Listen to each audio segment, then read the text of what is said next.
Hey there, and welcome to the Confident Woman Podcast. I'm your host, Rachel Brooks. Join me as I sit down and chat with co-hosts, friends, and carefully curated guests and talk about all the things that empower you to become your best and most confident self. So, let's get started. All right, ladies, welcome back to another episode. So today we have with us Jenn Smith. Jenn believes career success doesn't have to be at the expense of living a radiantly healthy and happy lifestyle. Before she became a career coach and HR consultant for heart-based professionals, her roots were deeply grounded in corporate America, including 15 years in HR departments at Fortune 200 organizations. Now, as a career coach and consultant, she has had the honor of supporting thousands of professionals around the world by assisting them with discovering and pursuing career intentions better aligned with their hearts and spirits while prioritizing well-being.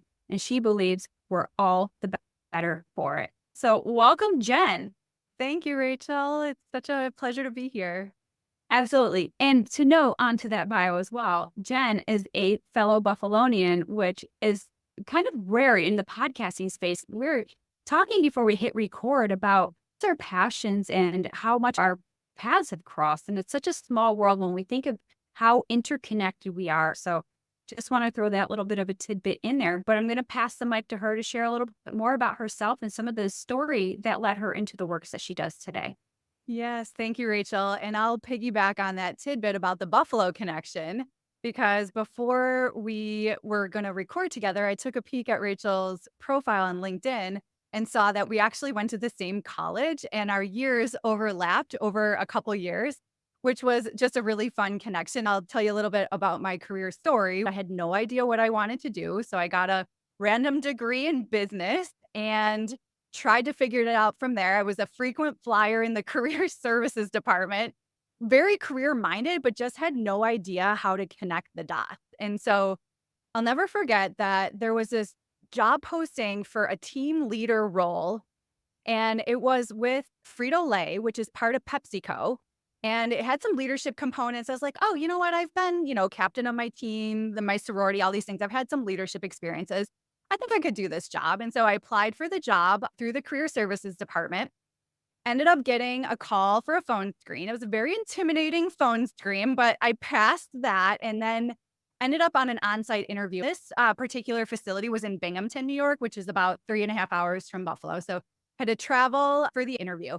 There was like 15 of us from all over, recent graduates from all these schools, and we come together. They start at 8 o'clock with this presentation on results. You have to get results. And I was like, oh my gosh, what did I get myself into?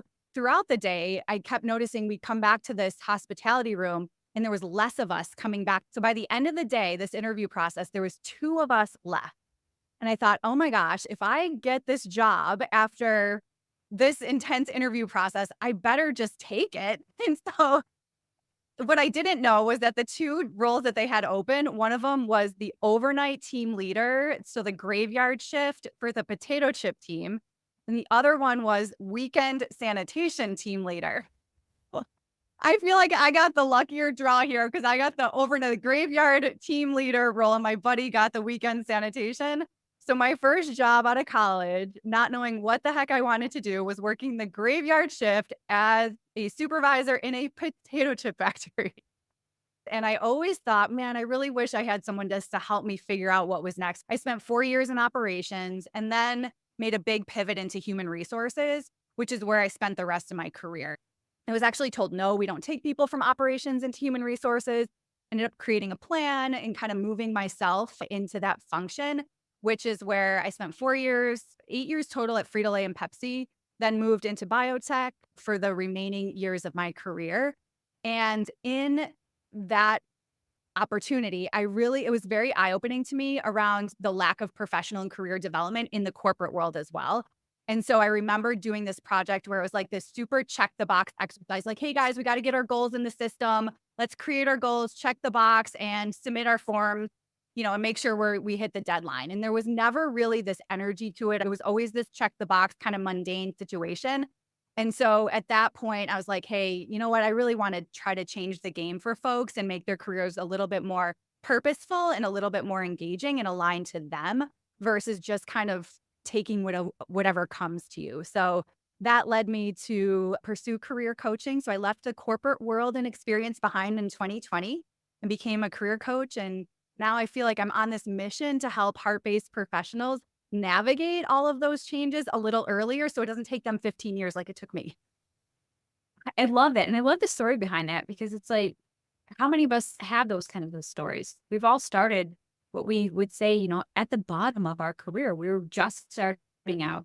And when you're up against so much adversity and challenges and you're just coming out of college, you're young, you're looking to get into the career space and not realizing that after 15 years that all of those steps, all the hurdles, all those challenges, but yet the promotions and the successes that had ultimately led you to where you were, you said, I now need to go change this for those people who either just starting out or looking for transitions in their careers and how to create a better quality of life that is meaningful for them so that they can help shortcut what I had to experience and create that impact for themselves and find fulfillment within.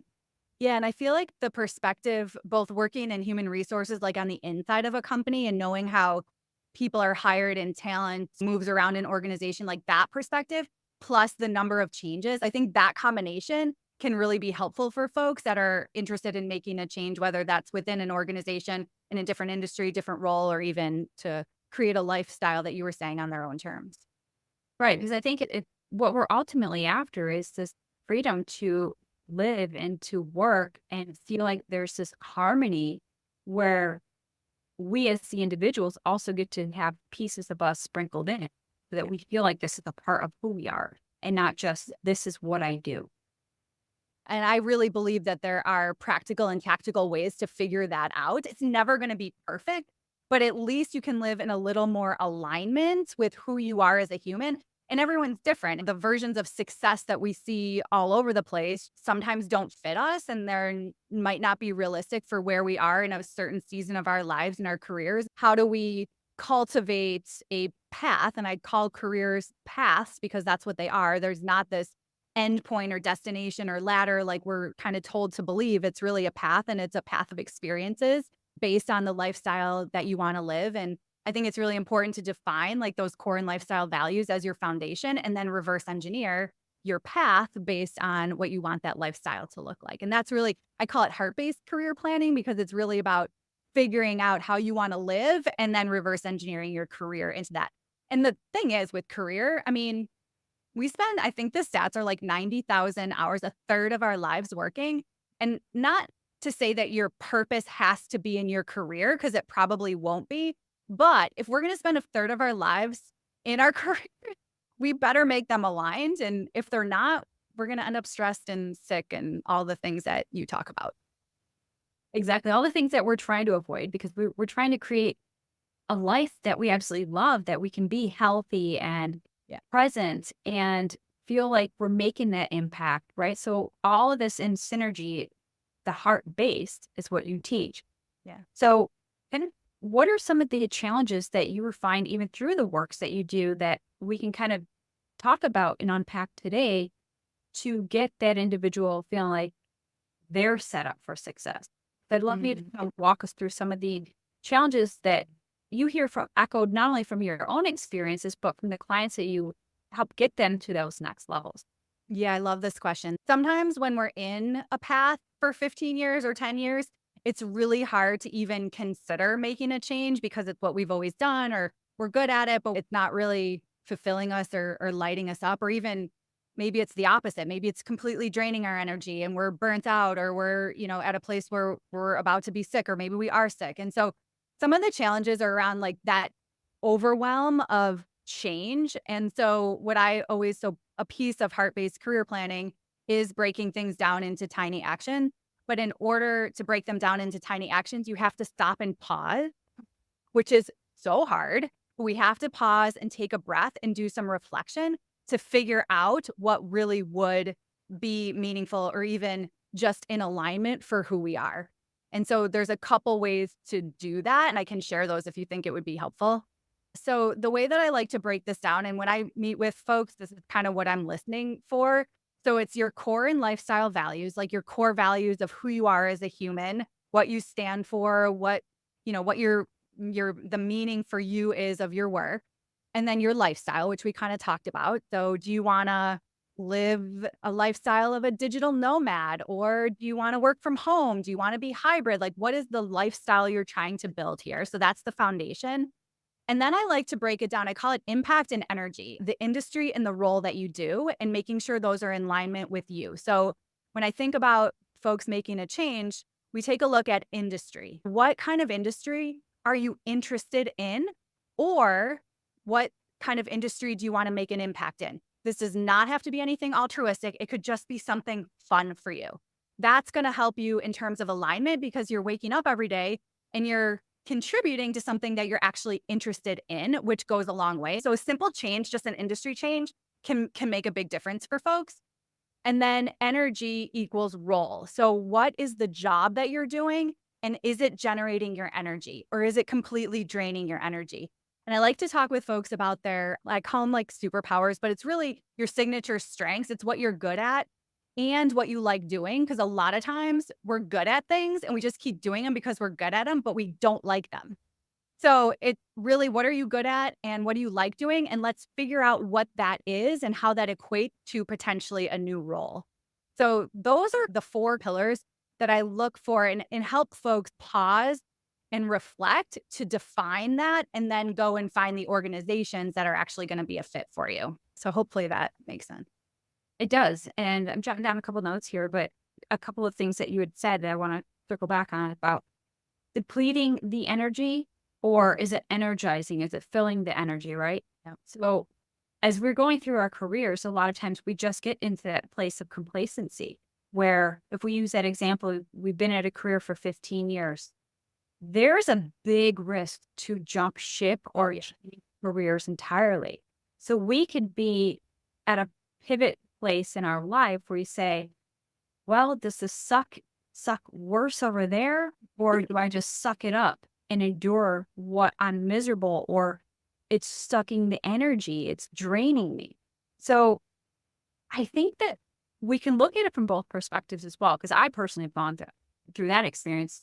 And I remember thinking the outweighing of where I'm at today in a position when I really left the longest career prior to where I'm at today, I had almost this allegiance that I felt this loyalty to that company because I had worked with them for so long, and I'd gone up the ladder and I had gone promotion after promotion. And so much of my identity was tied to the achievements. But I realized at that point, the last few years that I was with the company, I felt like pieces of me were falling apart. I didn't really know who I was, but I just knew that there was this internal instinct that said, if you keep going at this, you're going to be miserable, burned out, and in a place that isn't who and what you're working for to be. Mhm. So, on the contrary, was a whole on the vast unknown, the uncertainty. I didn't know what was on the other side because I never considered it in the up leveling of my career. So there's a lot of risk, a lot of fear, a lot of uncertainty, self-doubt, insecurities. Every alarm and bell and whistle that could be internal was blaring. But here I am sitting at this crossroads thinking, I don't know which one is worse. Right. Yeah. Right. So long story short, obviously I took the ladder. I'm not there anymore. I want to talk about that because these are sometimes those topics that will just hold us stuck because both of them feel like pain. So how do we know when our opportune time is to jump ship or change career or get a new promotion or whatever? What is that next level? So I love this, and I love this story, and I could totally relate when you're telling the story about the loyalty. And I remember thinking, when I worked for Frito-Lay for those first 8 years, I did not think there was any other company in the world that would ever hire me. They gave me so much, and I was so grateful for that. But I also knew that there was more, and I totally get that. And so what I always talk with folks is, when there's so much unknown, yet we know that where we are is not feeling good, whatever that is, if that's in your body, it's in your mind, it's your heart, your energy, whatever that is, it doesn't feel good. It's worth it for you to prioritize yourself and gather a little bit of information. There's so much fear, there's so much unknown. And usually the fear comes from the unknown. So let's take some tiny actions to gather information to help us know whether or not this next step is going to be more on our path or more in alignment to who we are. And so maybe that information is pausing and just thinking about, what kind of industry would I want to contribute to? Or maybe spending 5 minutes and do an energy audit and look back at the last 6 months and at your calendar and see what are the things that really energized me. And maybe I can do more of those. So just taking tiny actions to gather a tiny bit of information to help you move towards that next best role. Again, it's never going to be your next role is never going to be forever, usually. There's going to be lots of twists and turns. And how can you gather that information to make the most informed decision for you at this time of career? And again, it might be the season of career you're in. So things change. I was just talking to a beloved who recently had a baby and she's now a mom. And so her career is shifting. It's changing. I'll give you another quick example here too of somebody that was so afraid to make a change. This beloved was working for the tobacco industry and obviously an industry that does not do a whole lot of good for our world. And they had a parent who died of lung cancer. So every single day they're getting up and dragging themselves to work in an industry that's completely draining their energy. It's nothing they want to contribute to. And so we made a tiny tweak and they support a totally different industry, but doing the same role, but just a different industry. And life is completely different for them. That did not happen overnight. This was like gathering tiny pieces of information to see what could be fun and interesting for this next phase of career. Ooh, thank you for addressing that. And, to kind of pull back to my initial question, you don't necessarily have to jump ship. You can also keep the same role and responsibilities and things that you have grown into loving about the profession and find a lateral company that will take you on that best supports your values, your beliefs, and your integrity, and knowing that you're making a contribution. Because I think for a lot of us, when we look at careers, it's not just about the financial aspects of it, right? You could pay me a gazillion infinity dollars, but if it's towards a cause that does not align with my heart, my values, my beliefs, no amount of money can satisfy that internal nudge for something more. And we look at that from that contribution aspect. Are we making an impact? Because our work, we're contributing to the greater cause. What cause are you contributing towards in your life? That's for our listeners to consider, because it's not just about the business, but it's our personal goals, our personal identity. Yes. And something to really consider, and that's could really be the final nudge that you might need to make that next best step for you and your family and your careers. Yeah. And I love that you mentioned it doesn't have to be like this big, gigantic thing. That's why I like to break it down. Like, is it the company that's not a fit for you? Maybe you just need to find a different company that's more aligned to your values. Is it a tweak in your lifestyle that maybe your company would adjust and allow you, to work from home 2 days a week or whatever it is?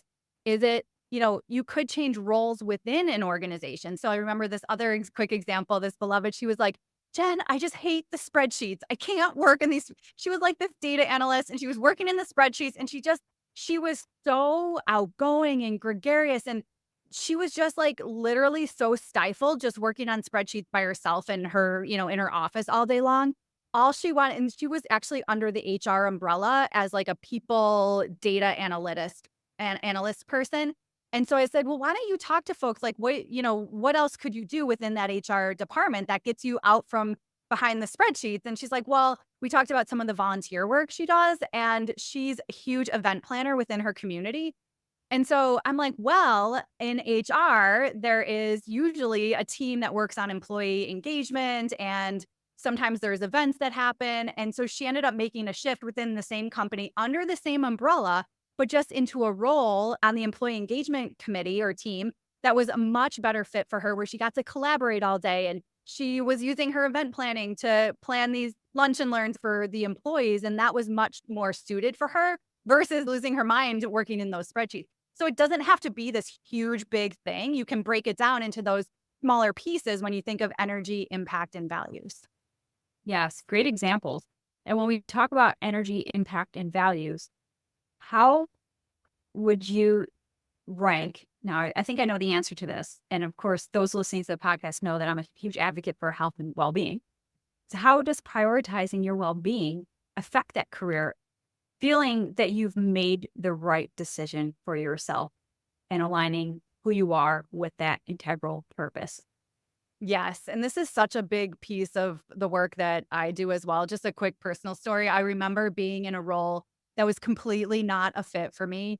And I was so stressed out. I'll never forget this. It was actually, I was working from home. So in this space here, I hadn't yet turned on my computer for work and I literally could not catch my breath. Like my breath was like way up here in my throat. I couldn't I couldn't breathe. Like I could not catch my breath because I was so stressed about what was going to happen when I opened my email and like all the chaos that was going to happen all day that I like couldn't get myself to do it.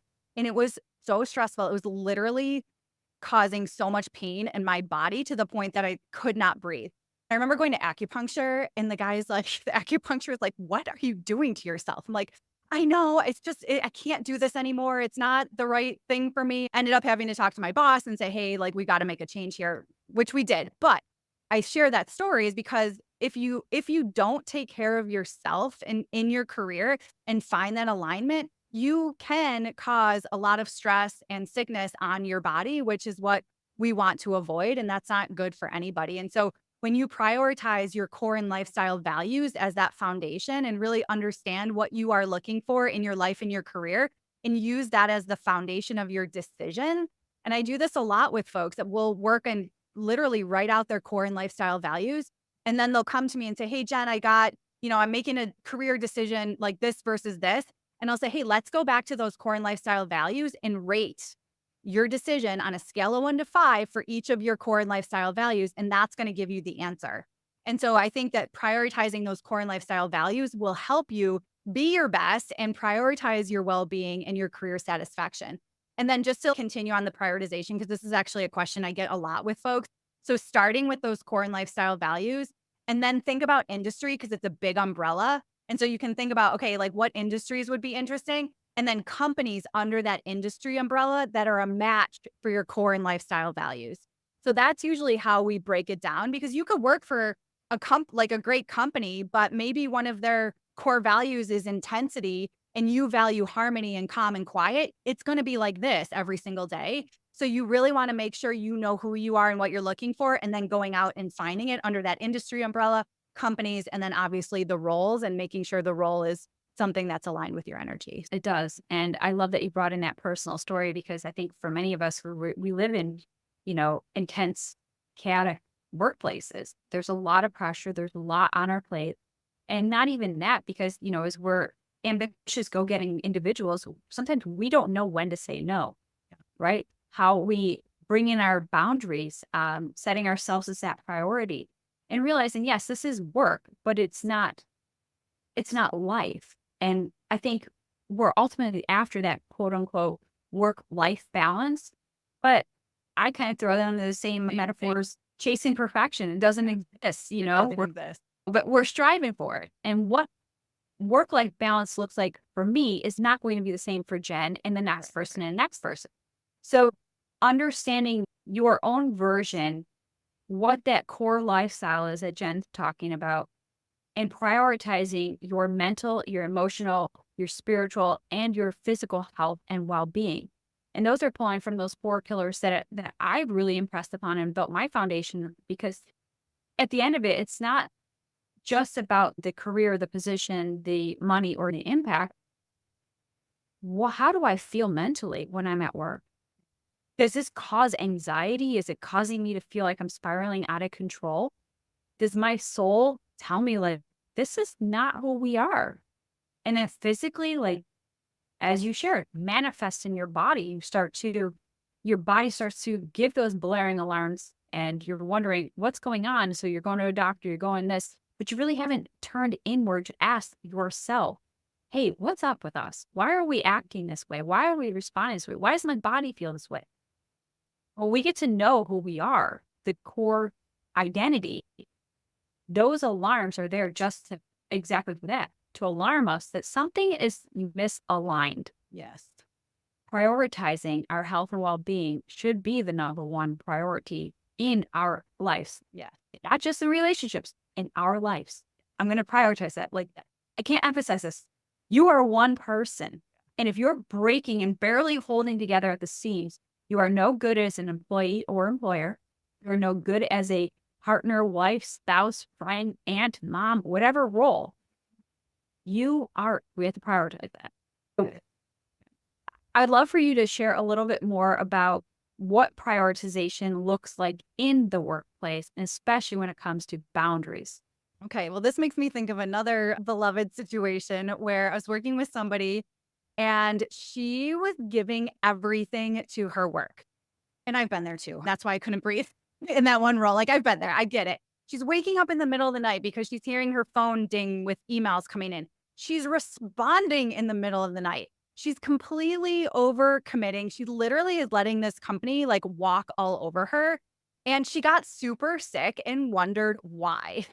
And I really just held the mirror up and I said, look at what's happening. Look at what's happening here. And I said, this organization is just not respecting you at all as an employee. Nothing, unless you're conducting brain surgery or some type of surgery to save a human, nothing needs to be responded to in the middle of the night. And that's very far from what she was doing. Once she got sick, that's really where she was like, okay, I can't, like, if I keep doing this, it's just going to keep spiraling like this. So we just took a pause and I said, hey, what would the perfect day look like for you?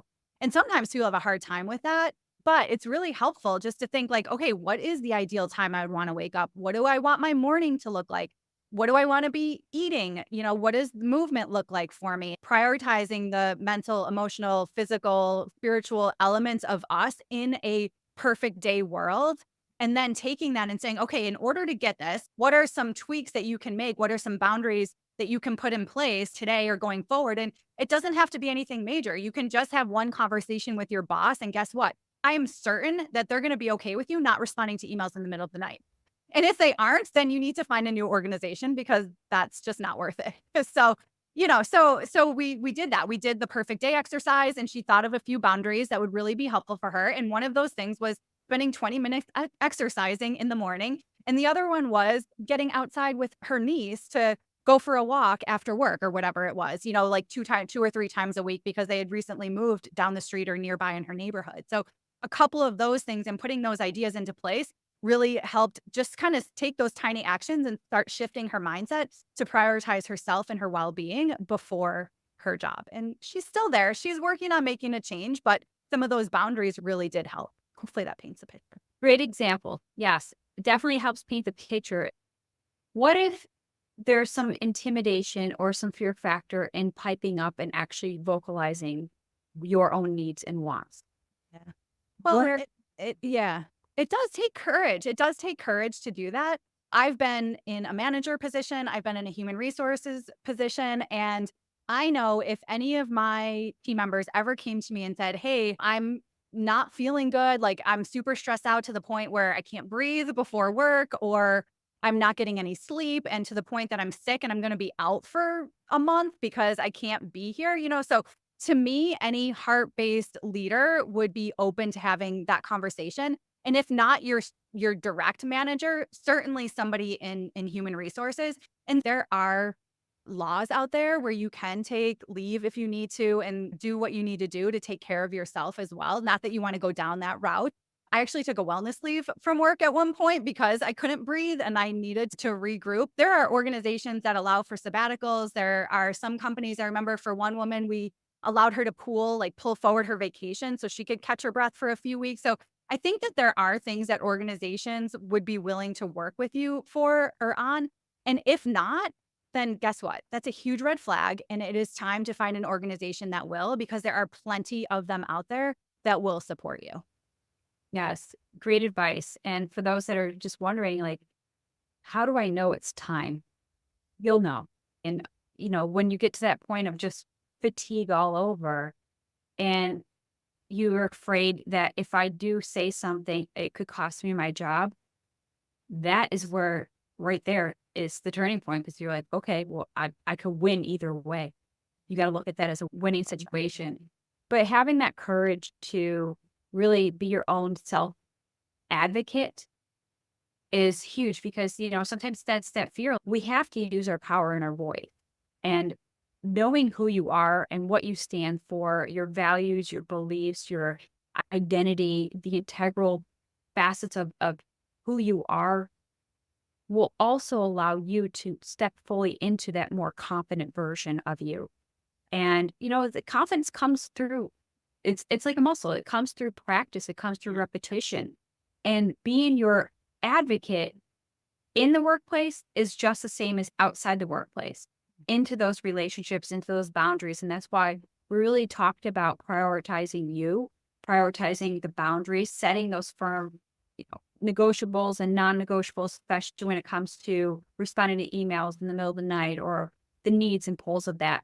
How it's greatly impacting you has to be vocalized for you to set, this is the bar, this is the expectation, and this is where the line gets drawn.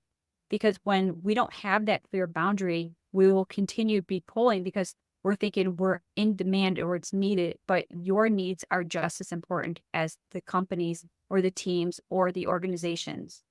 We have to learn to really separate ourselves from the work that we do. And I think that actually might be what we're ultimately after. Instead of the work-life balance, we're actually looking to separate ourselves from our work. And when we can peel that layer back, we step fully into a better version of ourselves because we have set that line. Yeah. So you're taking your identity away from it, which is hard. It's hard for a lot of folks. I mean, you and I have both been there, and it doesn't have to be that way. I always say, like, your life purpose probably isn't going to be in your work, although it certainly shouldn't ruin your life. But when you're in alignment, it can just, it spills out into so many other aspects of our lives when we're working for 90,000 hours or a third of our life. And so when we can make it a little more in alignment, it's going to make everything else that much better. The work-life balancing, I just have to mention, there's a woman that I like to follow. Her name's Christina Rilo, and she wrote a book called Overwhelmed and Over It. And she talks about when you think of balance, think of somebody on a balance beam. Like, they're literally like teetering through all the things. And so, like, when you say work-life balance, it's like, oh my gosh, why do I need to be on a balance beam my whole life? And she talks about work-life harmony. It's more of like this harmonious circle, and we're one being, and we have our jobs and they're part of our lives, and we make them in alignment as best as we can in order for our relationships and everything else outside of work to be in harmony as well.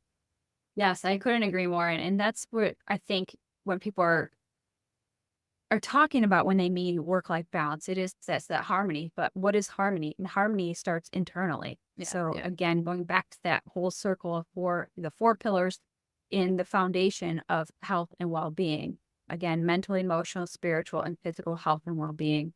So that becomes the harmony that's intuitively inside of you that transpires into the work that we do. So I love all the tips and just the examples. And oh my goodness, this has been an incredible conversation.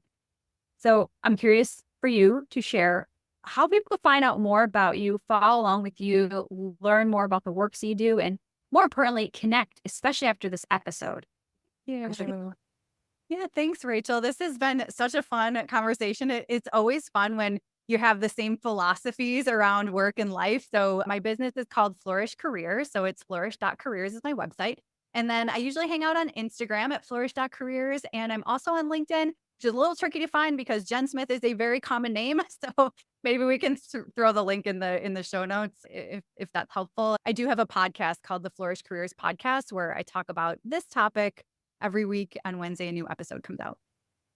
Awesome. So be sure to give Jenn a follow. And again, if this episode resonates with you, reach out. She would love to hear from you. And just knowing that the work that we as creators put out into the content, we want to know that it's being received. And it just warms our heart when we receive a message that says, hey, that episode spoke to me. So I love that. Awesome. Well, thank you, Jenn. Thank you for being our guest and just pouring in all kinds of information and strategies and tips that can help us create that work-life harmony that we so desire. Thanks for having me. Hey there. Thank you so much for joining me on today's episode of the Confident Woman Podcast. If you enjoyed today's episode as much as I did, please be sure to like, subscribe, and leave us a review. Thanks again for listening.